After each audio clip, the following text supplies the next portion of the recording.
Thank you so much for joining us tonight for our continued series on the Zoom vaccine. I said Zoom vaccine on the vaccine. Thank you so much for DOHMH for taking the time to educate our communities and have an open forum on the COVID-19 vaccine. A special thanks to the phenomenal Dr. Easterling, who's been with us, I feel like every night this week talking about this. And he'll be here to field Q&A and to talk about the vaccine a lot more. I'd like to also welcome my colleagues in government. I see we've been joined by Councilmember Barry Grodenchik. He's not actually physically at Borough Hall, but has a nice virtual background. And then we are joined by Assemblymember David Weapons' office, and I believe we'll have some other electeds joining us as well, and we'll acknowledge them. As we know, this pandemic was a devastating moment in our borough's history. And first, I cannot stress enough to all Queens residents and families to follow the city's core 4 actions. Stay at home if you're sick, wear a mask, practice good hygiene and wash your hands. Stay at a social distance from others outside of your home by staying at least 6 feet apart. I'll just give some quick updates from our office. To date, our office has distributed roughly over 30,000 masks, thanks to the mayor's office, governor's office, and additional donations, along with personal protective equipment and hand sanitizer. Testing is a key component in the battle against COVID-19, and it is important that all New Yorkers have easy access and the ability to get tested. Many of our folks are now conscious about testing and taking protective measures against infection. However, it is important to implement these testing sites in communities that have some of the highest COVID positivity rates in New York City. Recently reported stats from New York City from February 8 to February 14 follow such. The zip codes such as 11355, Flushing, Murray Hill, Queensboro Hill have a 13.61% positivity rate. In zip codes such as 11421, Woodhaven had a 12.24% positivity rate. In Guyanese communities in zip codes such as 11419, Richmond Hill, South Ozone Park have 11.7% positivity rate. And 11417, Ozone Park, 11.11%. Ozone Park has an 11.11% positivity rate, and that's our South Asian communities. It is encouraging to see so many folks getting tested once again on a regular basis, but we must do better. And once again, I talked about expanding testing, and we've done that obviously in many of these communities I just discussed. And I want to thank the Health and Hospitals Corporation for being a steadfast partner in that, although we still have a lot more work to do. Let me just get to some overall points we're here to talk about when it comes to the vaccine.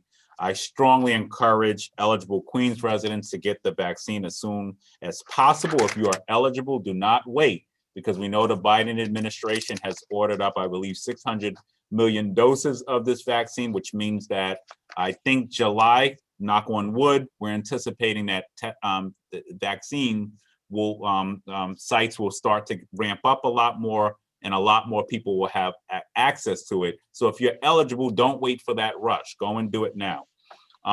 We know that vaccines need to be distributed equitably by conducting cultural competent outreach, and we're working with the city to make sure that that happens. I know that the city council also has some legislation that we'll see passed if it is not passed already. We also are looking to make sure that our houses of worship are a big part of the strategy. You might have seen that Allen AME, for instance, in Southeast Queens, was just selected as a vaccine site by the city. I was also down at a Sikh center in Richmond Hill. That's a vaccine site. KFC in Bayside, for instance, was being utilized as a pop-up site last week by the governor's office. So there's still a lot more work to be done, but we want to make sure that we're pushing on that front. We know Queens is the gateway to our country and to our city.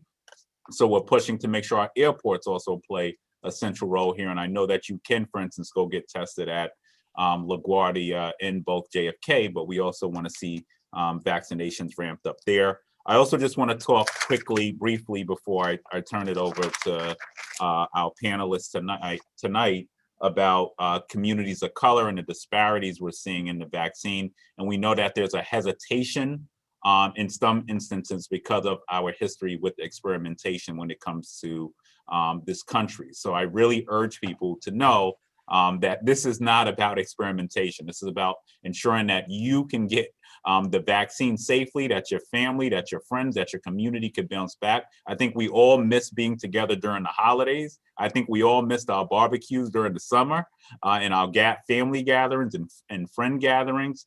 So I really urge you to take the vaccine if it's eligible to you now and when it does become eligible as well. With that being said, it's an honor to be joined by my colleagues. I want to go to Councilmember Barry Grodenchik to give some brief remarks. And if any of my colleagues, other colleagues are on, I'm going to look now to see, we'll allow them to give some remarks. But if not, we will then turn it over to Dr. Easterling, I believe, unless I'm wrong, to start the presentation. So we'll go to Councilmember Barry Grodenchik. Thank you for being here. I know you had a long day virtually at the City Council. We had a long hearing today, but that's good. We got to hear from people. I really not much more to be said. I think the borough president really covered this very, very well. And it is important when we have an opportunity. I want to thank him. I know he added his voice to mine. We will be getting a vaccination center in Far Eastern Queens at Martin Van Buren High School. And for people who have asked, is just a matter of doses now. And we know that President Biden, as the borough president said, he has ordered 600 million doses, which should be enough to cover all Americans. And I'm very excited about that. And I want to thank the mayor for listening to our pleas for, that people can be vaccinated in their local community. And, the city has a very rich history with vaccines. It was Dr. Jonas Salk, who was a City University graduate, who invented one of the first reliable polio vaccines, and he changed the world. So we have a history here, and we have been a trendsetter here in New York City, going back generations. If you can get the vaccine, please get it. Friends of mine, several of them in the past week have gotten sick, despite every precaution that you can take. One is a nurse. Another is my colleague and borough president's colleague, Councilman Justin Brannan and his wife.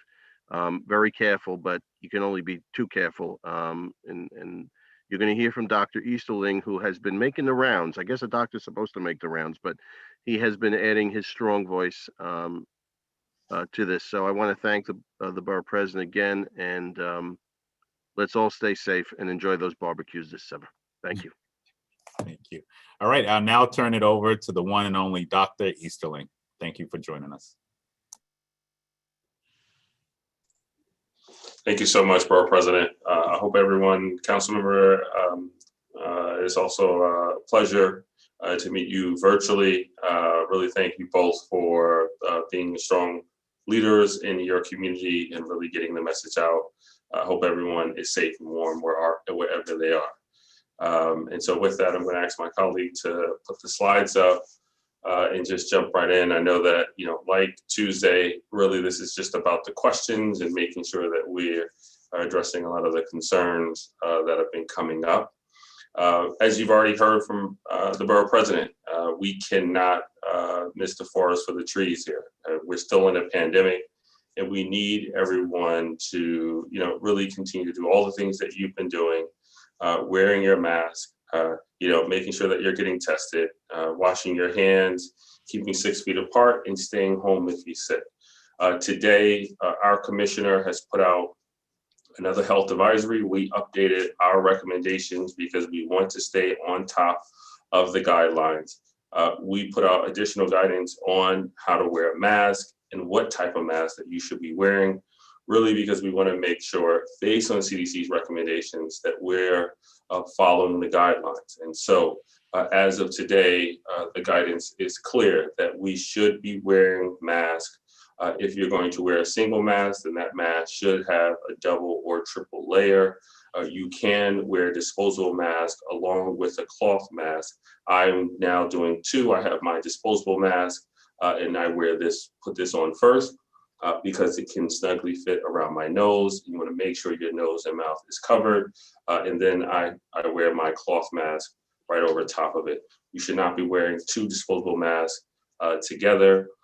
If you are over the age of 65, if you have an underlying medical condition, if you are caring for someone who is sick, or if you are out and about in close contact with non-household members, it is appropriate to use a K95 mask.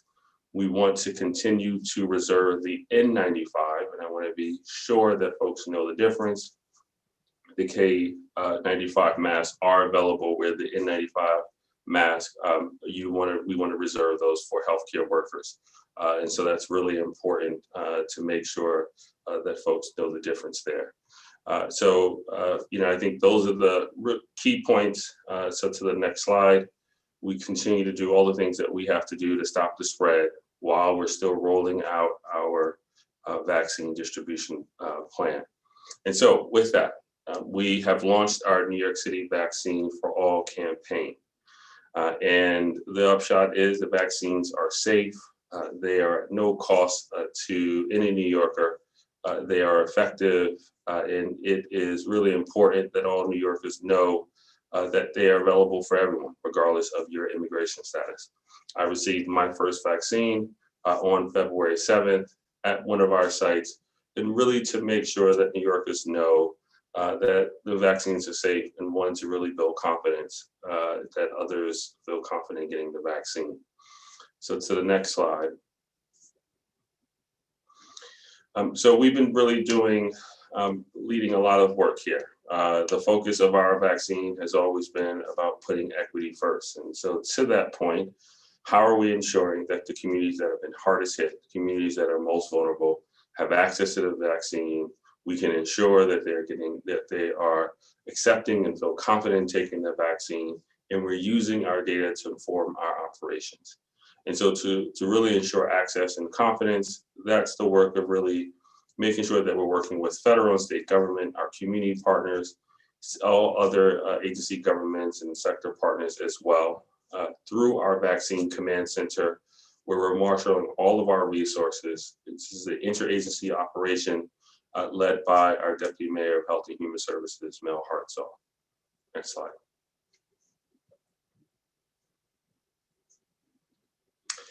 So I've shared some of the basics of the vaccine. Vaccines are safe, they're effective. The vaccines are recommended even if you already had COVID-19 or if you have the antibodies to the COVID-19 virus. The vaccine does not contain the virus. It does not alter your DNA. What we have at our disposal right now are 2 vaccines that have already received emergency use authorization from the Food and Drug Administration, both the Pfizer and the Moderna vaccine. They're both mRNA vaccines, and they both require 2 doses. The Moderna vaccine, after you receive the first dose, you take the second dose 28 days to 42 days after the first dose. For the Pfizer vaccine, the second dose, you would take that 21 to 42 days after the first dose. But you should really take it closer to when you're allowed. And so for the Pfizer, that's 21 days after the first dose, and for Moderna, 28 days after the first dose. And you really want to make sure that you're going to the same location where you receive your first dose. Really important also to make sure that you keep your CDC vaccination card, as that is proof. But in the event that you do lose it, we're also making sure to record and document all individuals who are receiving their first dose vaccine in New York City. This is being recorded in our citywide immunization registry. And this is the infrastructure that we've had in place for decades. So all of the information is kept private. And so making sure and maintaining privacy is really important.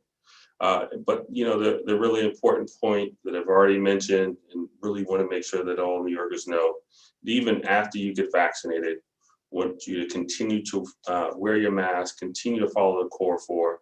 When we are at a point where we can relax our precautions, we will certainly let you know. Next slide. And so how does one get a vaccine in New York City? Well, right now we understand that there is limited supply. We're working with the federal government, who manages the distribution of the vaccines from the manufacturers to the state and to localities. Those vaccines are shipped directly to the sites. They're not coming directly to the health department. And really, we've been working with the federal government to get our fair share of the allocation. We have been through a lot in this city. We were the epicenter of this pandemic very early on. And so there have been a lot of New Yorkers that have been impacted by this pandemic, and we understand that. And our data is very clear. We really need to get the vaccines into the arms of New Yorkers. While vaccines are limited, we have to do more to make sure that we're getting to those who are most vulnerable. And that includes, and has been already working through, our high-risk healthcare workers, really making sure that we're getting to our residents and staff in nursing homes. There have been certain frontline essential workers that have been working throughout this pandemic, and we want to keep them safe. In addition, we're vaccinating individuals who are over the age of 65. Our data shows this, and it's on our website at nyc.gov COVID, where you can see the data. Over the course of this pandemic, we have seen higher rates of hospitalizations and deaths in our older adults. And so really important that we continue to work to vaccinate our seniors. We have to protect them. And now, just recently, this week, the governor has opened up eligibility to New Yorkers who have underlying medical conditions. And so this ranges from anything to hypertension, to diabetes, to obesity, to even pregnancy. And so really important that if you are eligible, that you can get this information on our website. Next slide. And so I talked a little bit about the eligibility and our distribution. Again, because supply is limited, we're really working to get our vaccines into the arms of those who are eligible. And so you can see on our website at nyc.gov/COVID vaccine distribution, the list of those individuals who are eligible, the proof of documentation that is also required. And there are different ways that we're really trying to make sure that we're supporting New Yorkers to show proof of eligibility. For instance, if you are eligible by age, certainly your driver's license, your ID NYC card, your marriage license, a valid passport, whether that's US-based or foreign citizen passport, can be used to show your age. As well, if you're eligible by age, you would need to also show proof of residency, and so you can use your lease, your mortgage, a utility bill, or anything else that's really showing your address to be able to show your proof of residency. For the underlying medical condition, if you're going to your own provider, where your documentation, your records clearly outline your medical condition, when you go to your provider, it is okay for that provider to use the document, the information that they already have in the medical record or the electronic health record system. That is proof enough, and they will be able to use that information to be able to show your eligibility. If you're going to a site where they do not have your medical records, it's not required at a city-run site to have a doctor's letter. On our website, and when you schedule online, there is a certification form or attestation form that lists out the conditions. You're being asked to attest that these are or one of the conditions that do apply to you, and then you'll be able to show up at the site, and that's really important. But if you choose to use a doctor's letter, that's fine too, because sometimes people do not want to sign an attestation form for concerns that they may have. So really, really important that you could use a certification form if you're showing up at a non-provider site, coming to one of our city sites, or you can go to your own providers who may already have that information in their records. For state sites, you may be asked for proof of your medical condition, a doctor's letter, or you can also use the certification form as well. And a lot of this information is laid out on our website. We are continuing to push to get more supply.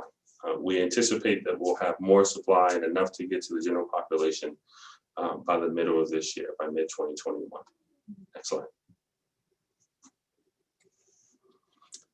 And so, our work has really been focused on building up our access, but also building confidence. And that's grounded in equity, which has been a core focus of our work. we do have to do the work of building trust in the vaccine, but also building trustworthiness is also the work of government and the work that we have been doing in the city. And so as we've been thinking about that, how are we enhancing our access? And so we've been working with the New York City Racial Inclusion and Equity Task Force to look at the neighborhoods that have been hardest hit by the pandemic, matching that with a number of exposures and risk that increases the risk of exposure to COVID-19. And also based on longstanding inequities, we know that some of the structural issues have already been present, including structural racism that leads to poor health outcomes. And so we want to make sure that our resources are structured in a way that we're getting to those who are most vulnerable. And so part of that is looking at our access points. We're really making sure that we have access points in many of the neighborhoods that have been hardest hit. And so right now, 2/3 of our access points in New York City are in the neighborhoods that have been hardest hit.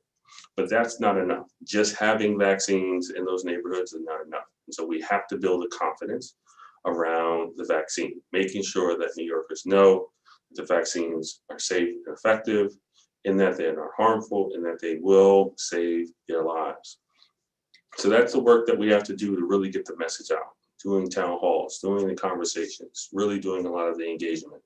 And so we've been getting out, participating in town halls and webinars, but also having conversations, one-on-ones, doing door knocking. And it's really important. We'll begin to continue to ramp this up, as the weather changes and evolves, and as we have more sites, particularly in the neighborhoods where we really need to make sure that New Yorkers know that the vaccine is safe and effective.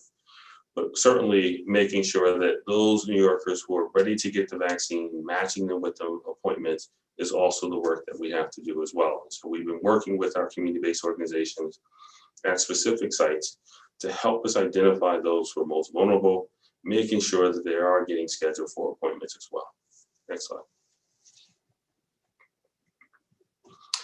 So ways that you can schedule for an appointment. You can go into our website, vaccinefinder.nyc.gov, where we list out all of the different sites, city sites, state-run sites, pharmacies, FQHCs as well. Now, all of these sites that are listed, certainly some are providers, some are private entities, and we also have both the city and state sites as well. If you prefer not to go onto the website and want to call someone, we do have our call line at 877-VAX-4NYC that really allows individuals to speak to someone, and they can help them find an appointment at one of the sites across New York City.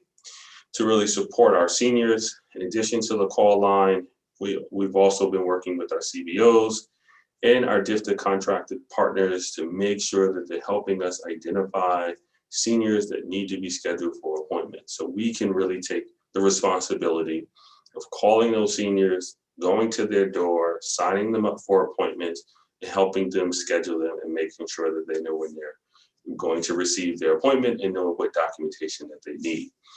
If by chance that person needs to travel, there are also transportation resources. We have both cab service and ambulance services that are no cost to the senior to help them get to their site as well. And so that's really important.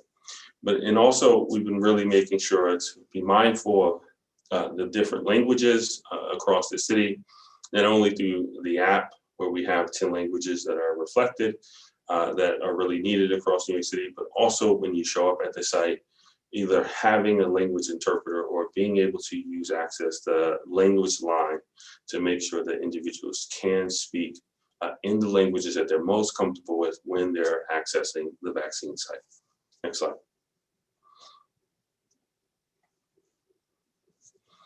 And so I spoke a lot about this already. We're continuing to work with our community-based organizations, but really it's important to identify the message, which we know the message is clear. The vaccines are safe and effective.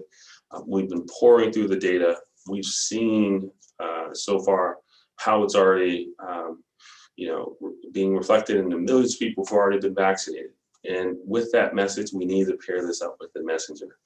I may be a good messenger in certain environments, but sometimes we will have to be a different messenger. So how are we working and training and equipping others to carry this message forward?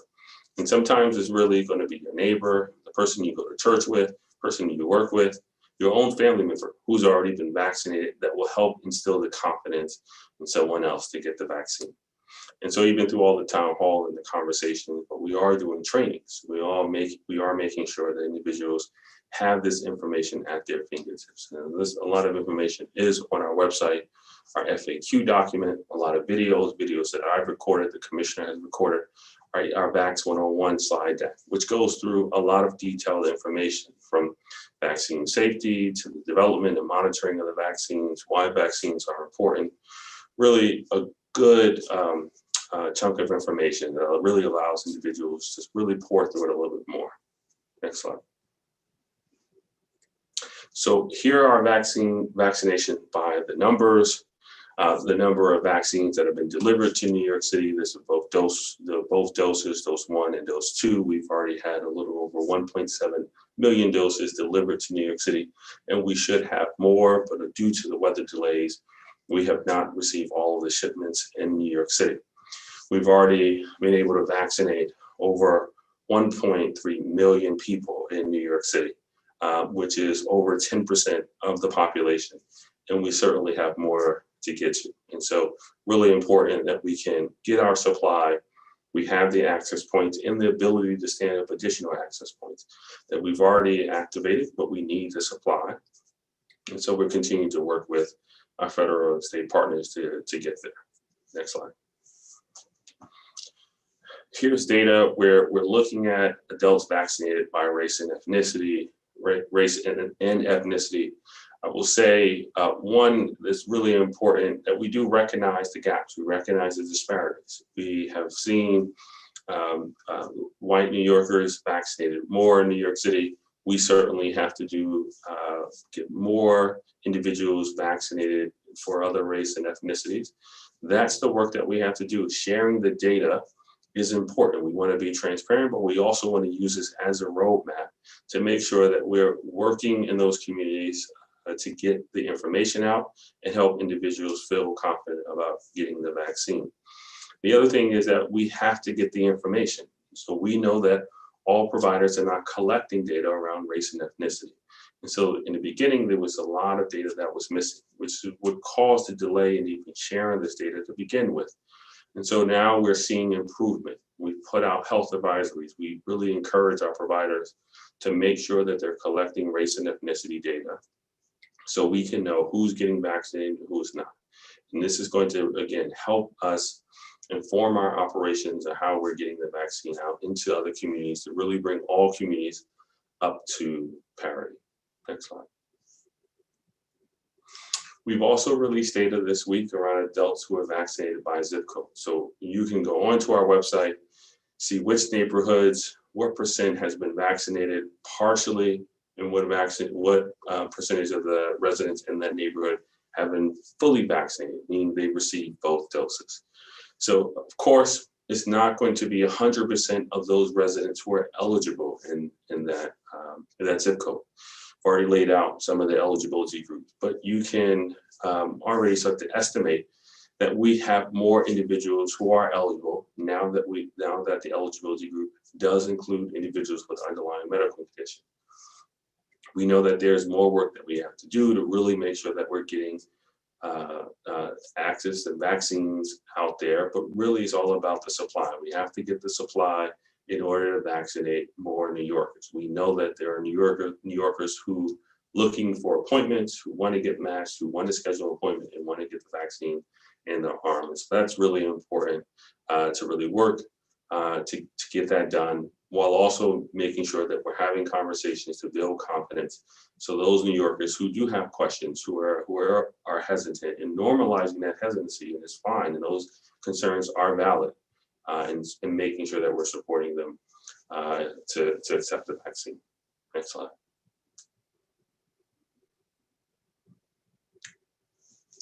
So I'll just end here and just thank you for the time. I know we're going to get into some questions. Just a reminder of the locations where you can find out about, one, if you're eligible, two, about scheduling appointments, both our vaccinefinder.nyc.gov or calling our hotline at 877-VAX-4-NYC.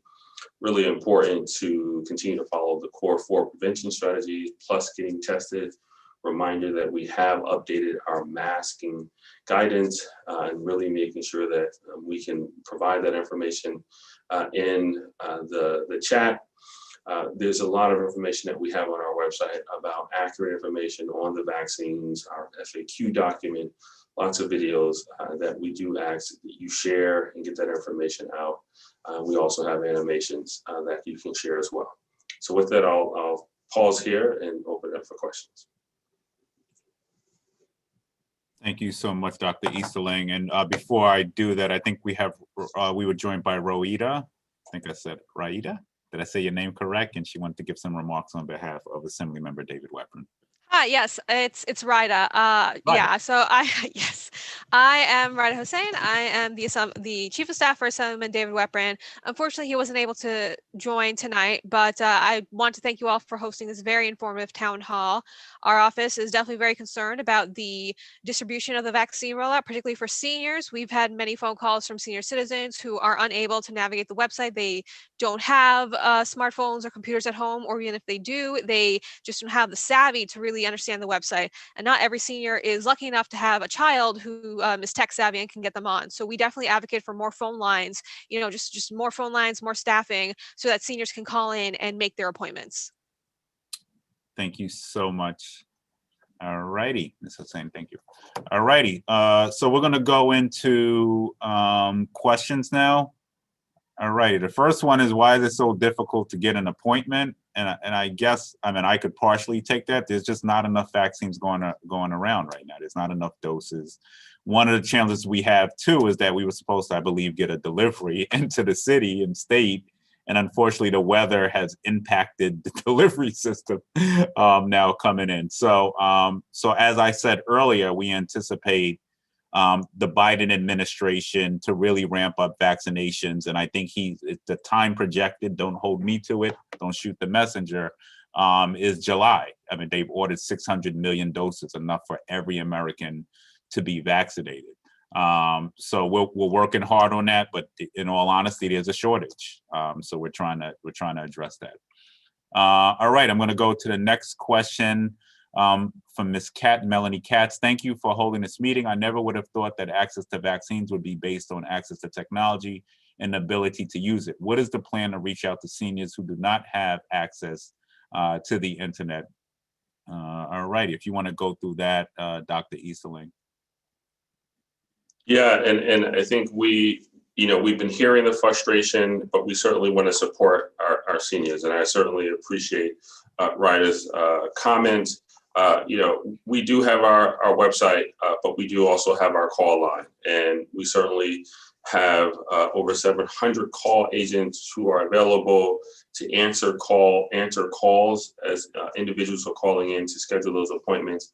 In addition to our call line, we're working with community-based organizations, both DFTA contracted partners, NYCHA contracted partners, and other CBOs to make sure that we're reaching out to seniors who may not have someone to help them schedule their appointments. And so we have been knocking on doors.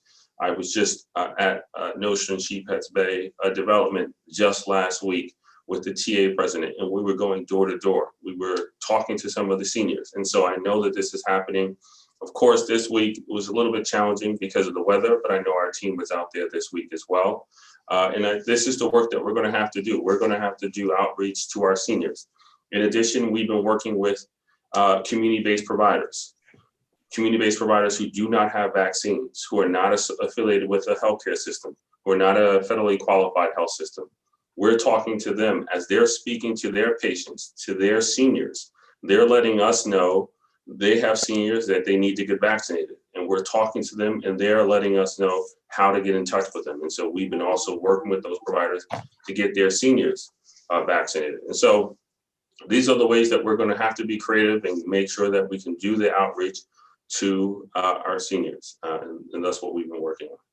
Right, and one of our strategies as well, and I believe to the mayor's credit, this week he started to do, it sounds like a pilot just about, but a pilot to send people straight to the homebound seniors. So I know that that's something that started this week, but obviously we still need a lot more doses and manpower to make sure everybody could receive it at home. Our seniors especially most vulnerable.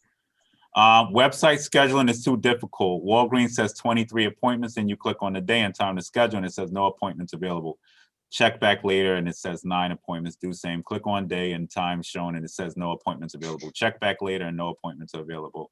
Other websites do the same. I mean, it's going to sound redundant, but this is the challenge is we don't have enough doses, and as soon as we put it up, literally, when we announced City filled, like literally within less than a half an hour, like every appointment was booked. And I know that's not even the perfect scenario to use because there was only 200 doses a day there.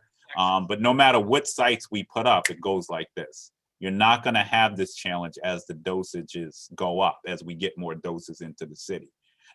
So I just want to put that out there again. We're going to have challenges right now. As soon as you hear it, book it. Try to do that immediately, but you won't have this problem sooner than later. So we're trying to resolve this, but there's just not enough to go around right now. Dr. Easterling, I don't know if you want to add to that, but I just want to be as real as possible and not sugar-coated. Yeah. Because that's the problem. We got to just be real about it. There's not enough to go around.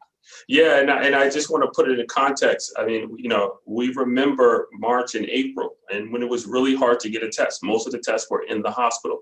We're here now in our vaccine rollout. We did not situate all of our vaccines in our hospitals. We've been working with pharmacies and FQHCs. And so we certainly want to ramp up. Just as testing took us nearly 6 months just to bring it into the community. We do not want that to repeat itself, but we do know that, due to, delays in supply chain, delays in delivery, it has been challenging to get all the vaccines out that we need to get them into the arms of New Yorkers. But, that's what we're pushing for. Ms. Holland, I think your question, and it goes back to this again, you went to the website and still had a challenge of getting an appointment. Once again, that's due to the shortage right now. Yeah. Okay. All righty. This is from Paul Klein. Both my wife and I were able to schedule appointment for the same day and time, but the original appointment was automatically rescheduled 3 times. Hopefully we'll receive our vaccine next week. Is this a normal occurrence? The original appointment was automatically rescheduled 3 times. I'm not sure which site you were on because there are so many sites. We're really trying to streamline the number of providers that are on the various sites. One person I mentioned vaccinefinder.nyc.gov.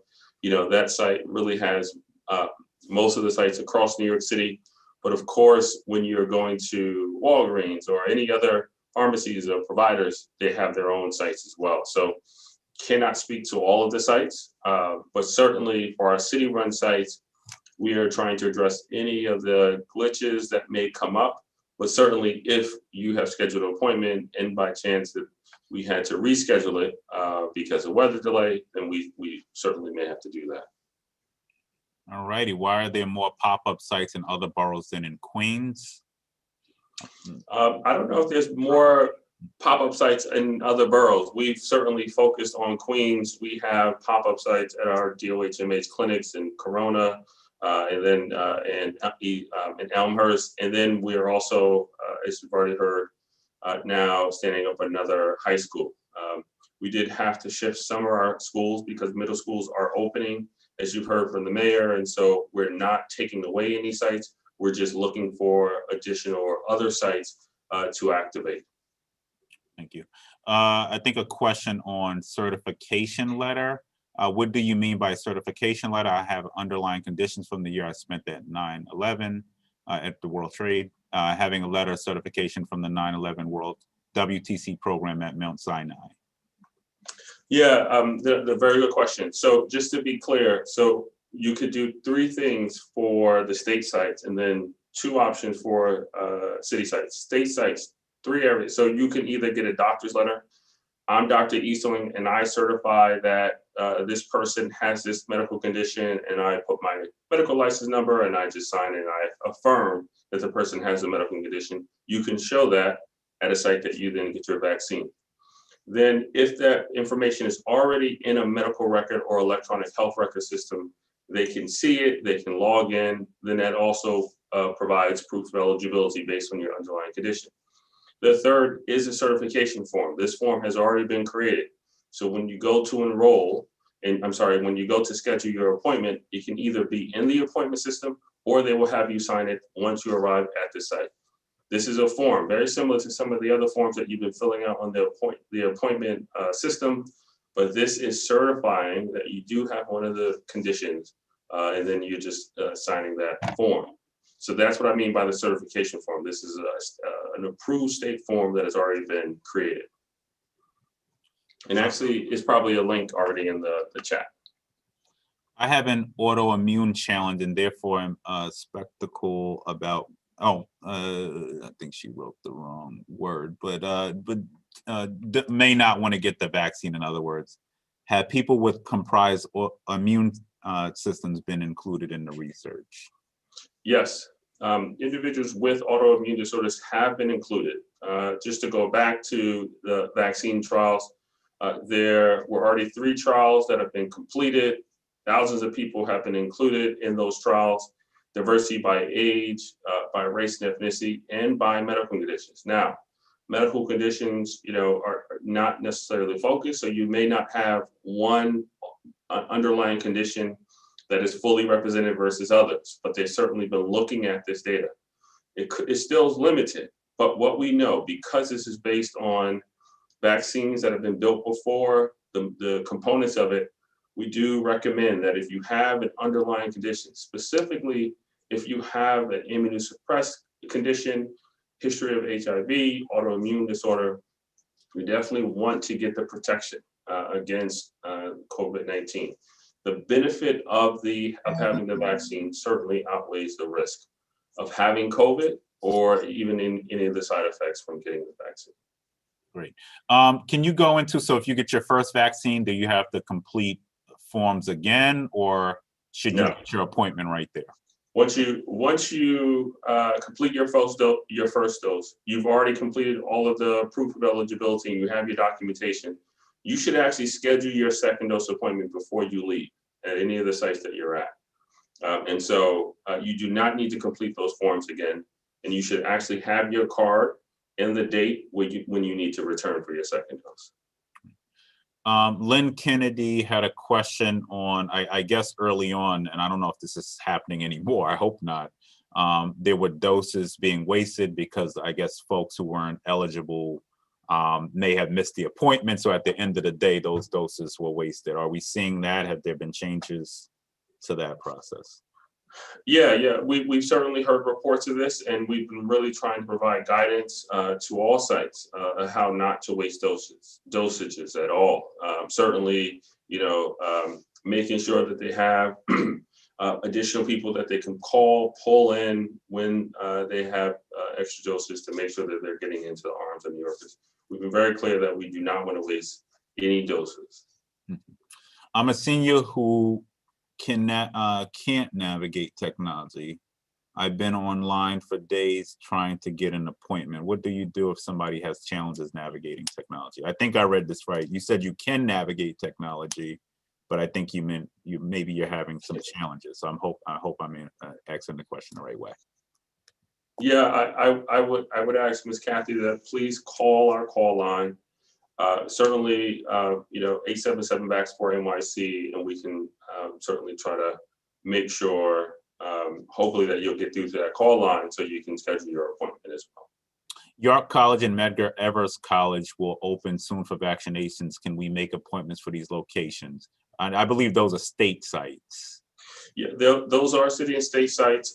However, because of the delay in the delivery for this week, the state has already been clear that we have to wait until the shipments are already in New York City before you can release new appointments. So for this week, it has been very challenging to find appointments because we just haven't been able to release additional appointments. And that also applies to your college and Medgar Evers. When will the Johnson & Johnson vaccine be available?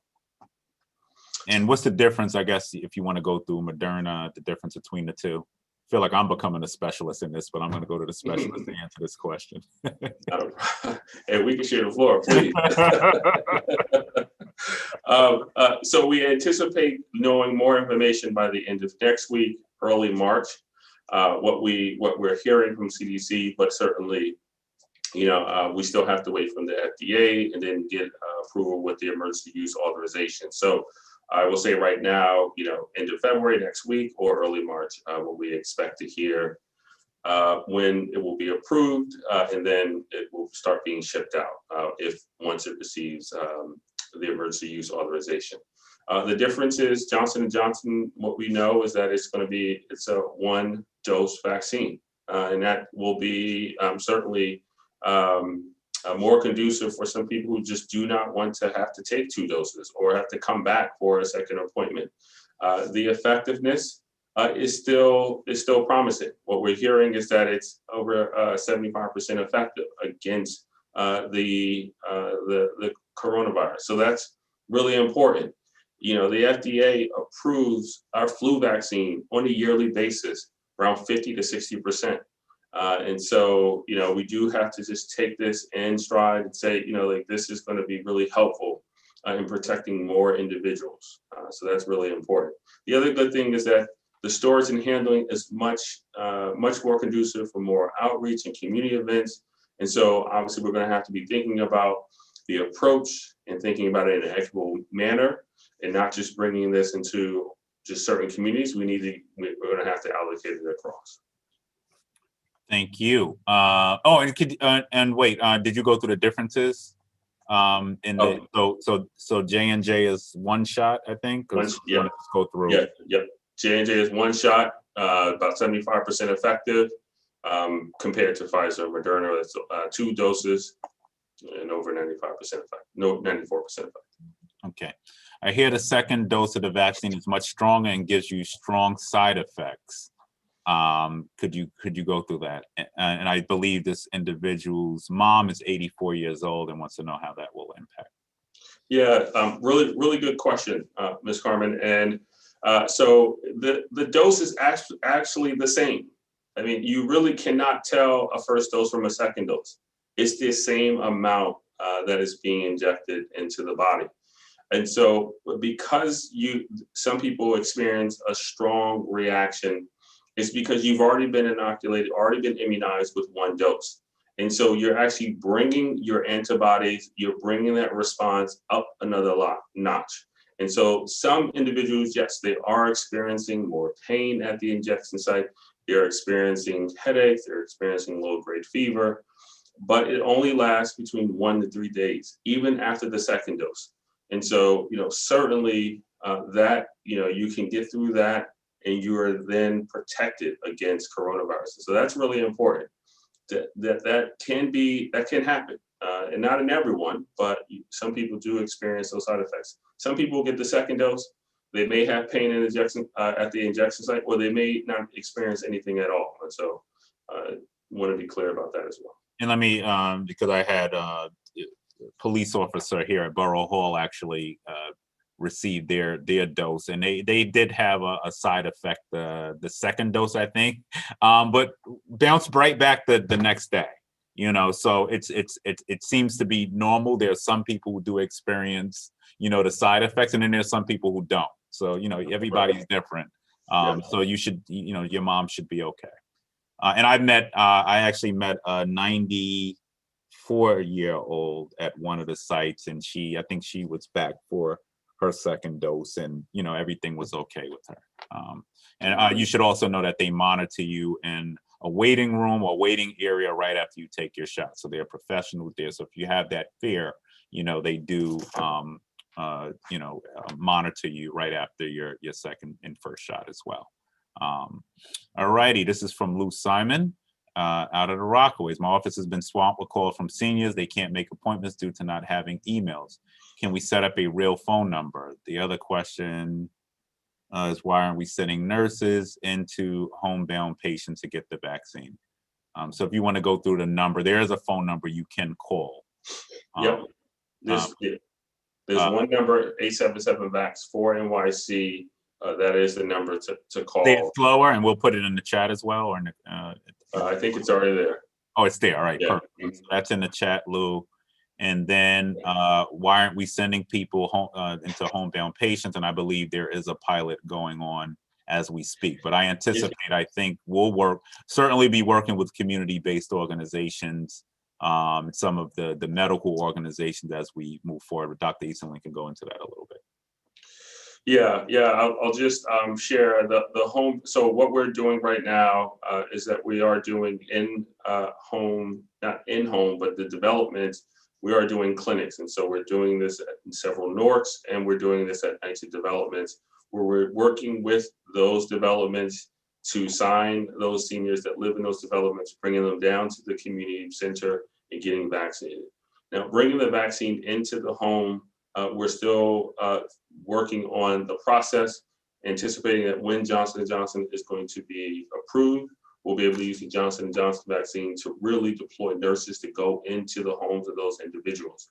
But also while we're waiting for Johnson & Johnson, we are now really working with our home health aid organizations, really making sure that they're getting vaccinated as well, since they're going to be in the homes caring for individuals that are also vulnerable to COVID-19. So there are a couple of things that we're doing to really make sure, but particularly those developments where you do have individuals who are still partially mobile, we're helping them get to get their vaccines now.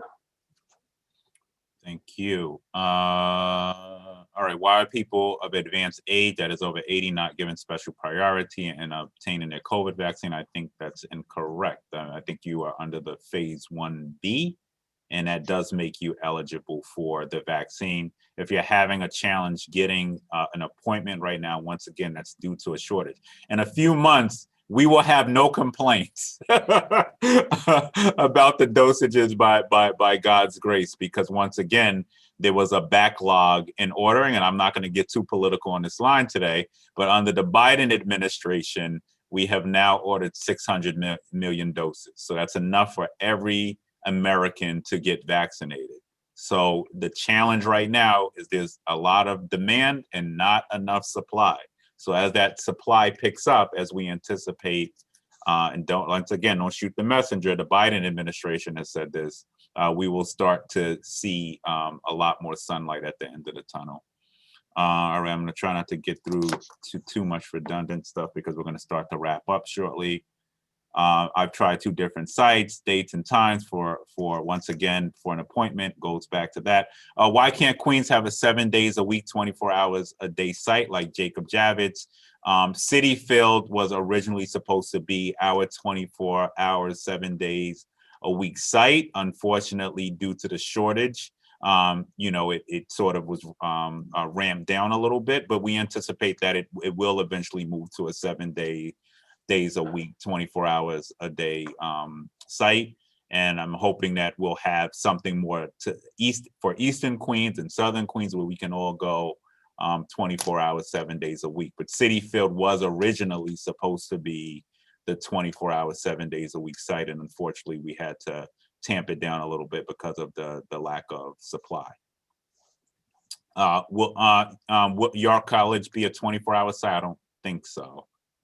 I don't think so either. Yeah, that won't be a 24-hour site. But anything is possible after July. As we get into July, anything will be possible, and we will certainly be fighting to make sure that different portions of Queens have 24 hours, 7 days a week sites, or at least sites, period, because we don't want people to have to travel, being that we're a transportation desert. All right, I think we've answered all of the questions. Oh, why can't there be a list of people waiting to get an appointment on a dosage so they're not wasted? That actually does happen. So what happens is, and I've been down at some of the sites just as of last week, I was at a site in Bayside. So if somebody, for instance, signs up for an appointment and they don't show up, they do have a wait list. So they're gonna contact you. But from what I've heard, there's very few people who are not showing up now. When they book, it's like over a 90%, almost 99%, and Dr. Easterling could tell me if I'm wrong, but based on what I heard the people administering the program at those sites, people are not missing their appointments. It's very rare. So they do keep a wait list. Yeah. I mean, the second dose appointments, we are certainly, getting to folks who are showing up. They're coming for their second dose appointment. The thing, if we do have a no-show, we automatically release that appointment. If someone cancels, and so someone can actually take, so say for instance, one of our sites, someone cancels, then someone can book that slot immediately once it's released. And so that's why I think people have been checking the sites pretty regularly. So that's why we're not missing individuals. Those slots are automatically taken up within seconds. So that's really how we're making sure that we're not wasting any dosage, so we can immediately release appointments as soon as someone cancels. All right, I think we got through all the questions. We're joined by Assembly Member David Weprin, so I'll allow him to give some closing remarks, and then Dr. Easterling, if you have any closing remarks, and then we will begin to close out this program. But I want to thank each and every one of you for attending this event tonight. I hope you got some information, and if there was a trepidation in taking the vaccine, that you got some great information from Dr. Easterling.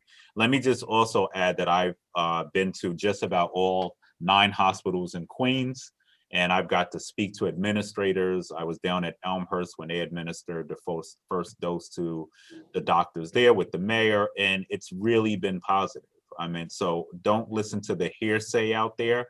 If you have received your vaccine, we now duly call you ambassadors. You're an ambassador for this program, and we need you to go out there, post a picture. If you're on Facebook, post a picture. Tell your neighbor, if you're in church or your house of worship, tell your folks there that you got it and you feel good, and you're doing okay, because we really need to make sure people understand that it is critical for everyone to get vaccinated so we can get back to some levels of normalcy. And yes, we're going to rebuild a Queens that looks different by God's grace, where we address many of the disparities that have got us here. But the bottom line is we need you to be good foot soldiers in this battle as well. And that means all of us. When I'm eligible, I'm going to take it. I have not jumped the line, of course. But when we're eligible, we're going to take it. So with that being said, I'm going to turn it over to Assembly Member Weprin.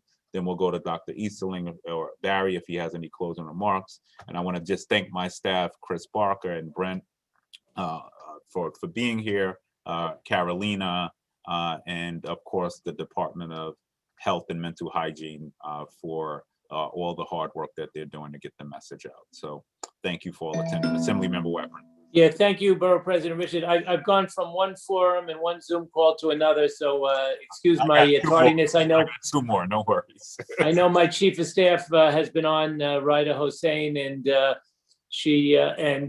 one of the biggest complaints I've been getting, and I'm sure you addressed it already, is a lot of seniors can't navigate the internet and having trouble scheduling appointments.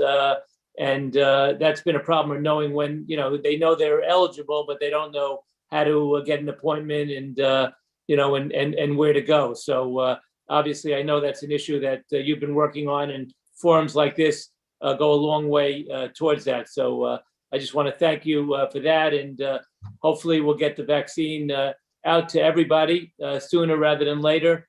And of course, that's the only way we're really going to fully bring back the economy. So I think it has to start at the local level, getting everybody vaccinated, because until that happens, or 80% of us vaccinated, we're not going to be going back to any kind of normalcy or bringing back small businesses and the economy. So thank you for having this, and thank you all. Thank you, Assembly Member Weprin. And now we'll go to Dr. Easterling for the closing remarks. I just want to thank you again, Borough President Richards, for hosting this, and for all of the leaders that are on the call. I think it's really important that we just continue to do the things that we know work, and that is our core 4 prevention strategies while we're rolling out our vaccines. We're certainly continuing to push and making sure that we get the vaccines in the arms of New Yorkers.